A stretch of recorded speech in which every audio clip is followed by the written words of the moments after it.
Kryetari i Bashkisë së Vlorës Dritan Leli ka inspektuar mesditën e të shtunës ecurinë e punimeve pranë bllokut të banimit në zonën pranë shkollës Alim Xhelo, si dhe rrugës Drashovica.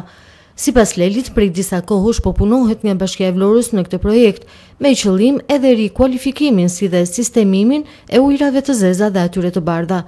Ndërkohë sot është duke u punuar me rrugën, duke e bërë gati atë për asfaltim ditën e nesërme, u shpreh ndër të tjera Leli. Sot jemi në inspektimin e punimeve që janë afër fazës përfundimtare në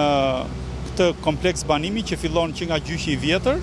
në kufizimin midis rrugës që kalon përballë shkollës Alim Xhelo dhe rrugës Demokracia.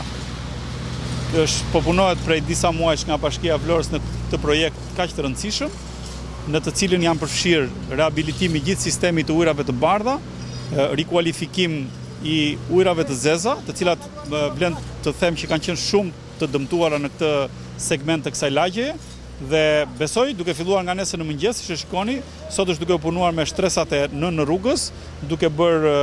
ngjeshjen e tyre në mënyrë që nesër firma që ka marrë përsipër që të bëj asfaltimin e kësaj rruge ta sjell në fazën e parë të investimit të asfaltimit. Besoj që brenda fundit të javës që vjen,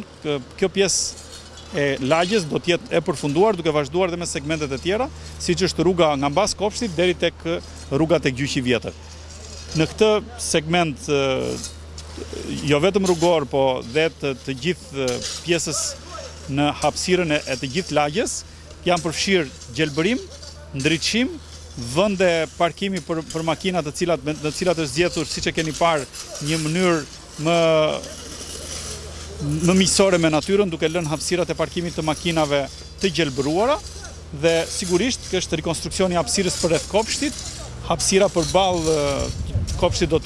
të gjelbërohet në periudhën e vjeshtës dhe të dimrit, dhe sigurisht do të ketë dhe elemente të tjerë dekorativ që të japin lagjes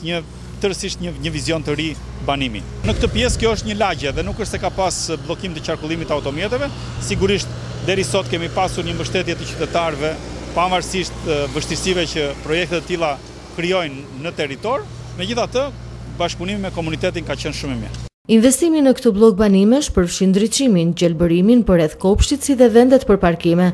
Sipas kryetarit të Bashkisë së Vlorës Dritan Leli, java që vjen e gjen Vlorën me një tjetër rrugë të asfaltuar, ndërkohë që vlera e këtij investimi arrin shifrën rreth 30 milion lekë të rinj.